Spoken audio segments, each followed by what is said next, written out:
Welcome to This Explainer. Today, we're diving into something I think a lot of us secretly struggle with, shedding the incredibly stifling expectations of adulthood. It's a fascinating, highly personal look at how the pressure we put on ourselves to act grown up can slowly, silently chip away at our mental well-being.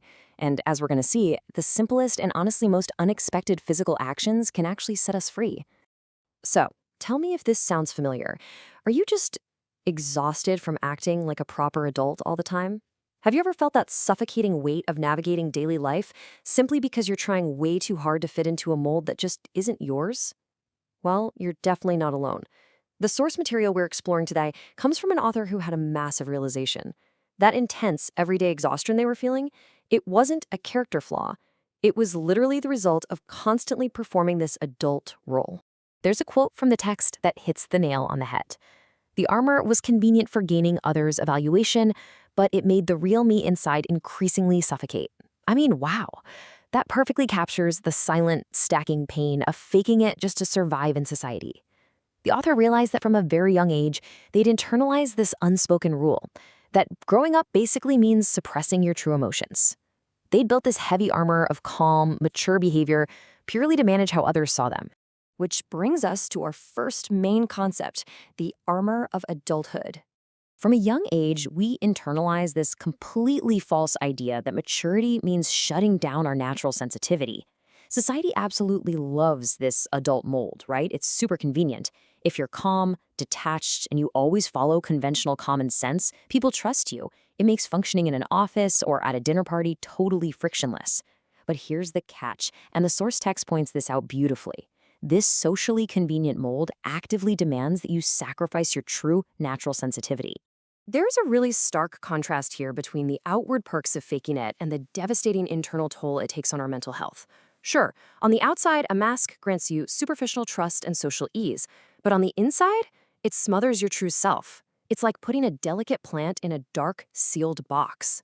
The author noted that the longer they wore this mask, the more they realized that living had simply become synonymous with acting. It's a total disconnect from who you actually are.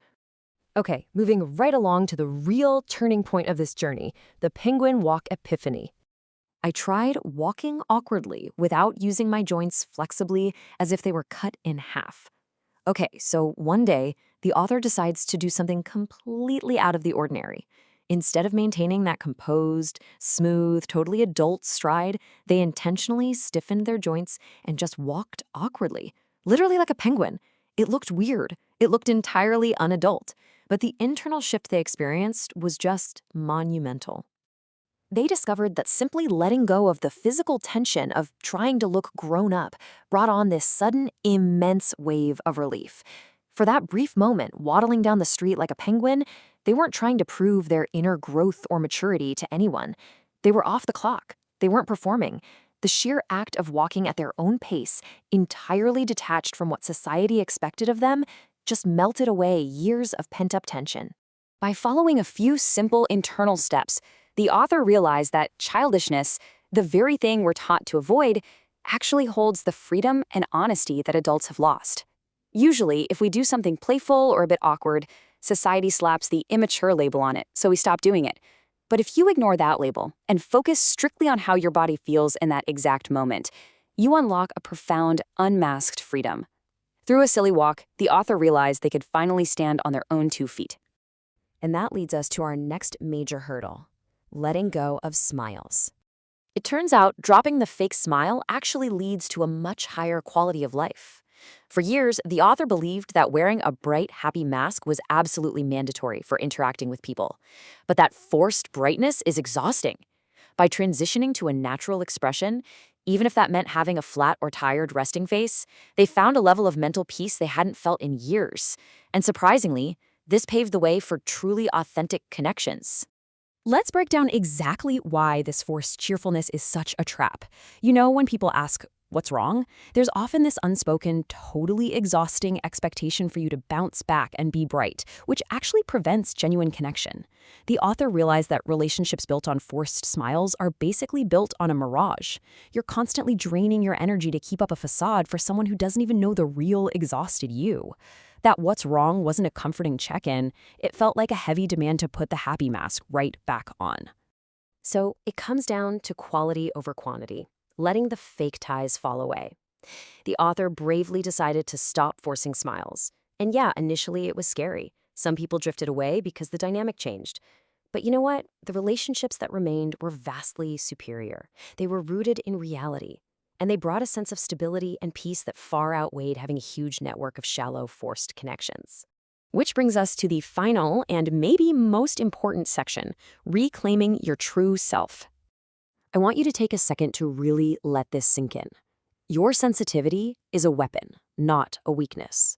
Being highly sensitive to light, sound, or other people's emotions is actually a profound strength. It's a tool for deep understanding. The author used to hide their hypersensitivity, thinking it was just a flaw that made them tired all the time. But once they dropped that heavy adult armor, they realized this intense feeling was a conduit for fine-tuned awareness and deep empathy. Instead of burning energy trying to hide it, they finally learned to trust their natural senses. This also means embracing what some might call childish self-expression, muttering to yourself to organize your thoughts, looking around restlessly, tracing the edges of furniture with your fingers. These are not embarrassing habits you need to suppress. They are incredibly healthy coping mechanisms.